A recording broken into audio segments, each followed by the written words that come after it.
मैं कृष्ण हूँ। इस जन्माष्टमी मेरे जीवन का सार समझिए। आया आकाश के तीर सा था, गया धरा के तीर सा था। मेरे जीवन का उद्देश्य था मानव को मान्यतावाद से दूर हटाना। हे मानव, आप कर्म के चक्रव्यूह में फंसे हैं। मेरे जीवन का चक्रव्यूह ही कर्म था। तो शुरू करता हूँ अपना आत्मकथन। मैं कृष्ण हूँ, मेरे जीवन का सार समझिए। आप शुभता को ढूंढते हैं, मैं पैदा ही कारागार में हुआ। आप रिश्तों को कोसते हैं, मेरा तो मामा ही कंस हुआ।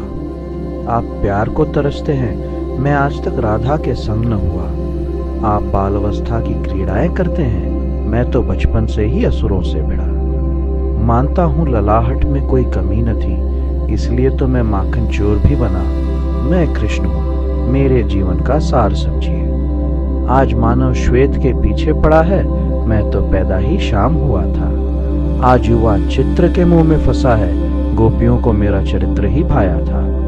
आज यौवन को हर कर्तव्य भारी लगता है, मुझे तो पूरे साम्राज्य का भार उठाना था। आज जिन्होंने आपको पैदा किया, आप उनके नाम से भी परे चाहते हो।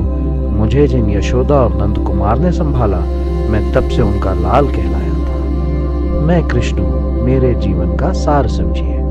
चाहता तो महाभारत एक क्षण में रोक देता, किंतु हे मानव, तुम धर्म और कर्म का जो अंतर भूल चुके हो, उसे कौन दर्शाता। तुम निरर्थक स्वार्थपूर्ण युद्ध करते रहे, मैं महाभारत में धर्म और कर्म का साथ निभाता रहा। इस युद्ध से पूर्व नारी का सम्मान दिखाया, तो इसी युग में उस दुष्ट का नाश दिखाना था। अर्जुन को मेरा विराट रूप दिखाना तो केवल एक बहाना था। मुझे संसार को गीता का उपदेश और तुम्हें धर्म समझाना था। युद्ध के अंत में सबने अपनों को खोया, लेकिन मानव, तुम समझ लो कि मेरे निहत्थे होते हुए भी धर्म को ही जिताना था। मैं कृष्ण हूँ, मेरे जीवन का सार समझिए। आज मानव 8वां अंक शनि का मानकर कर्म से घबराता है, मैं विष्णु का वही 8वां अंक का अवतार कहलाता हूँ। कर्म के भार से हे मानव कैसे भूल जाते हो, मेरे चरणों पर तीर लगना तो केवल एक बहाना था।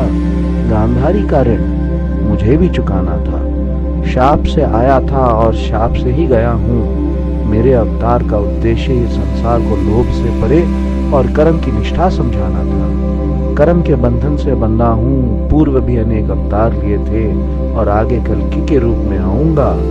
मैं कृष्ण हूँ, मेरे जीवन का सार समझिए।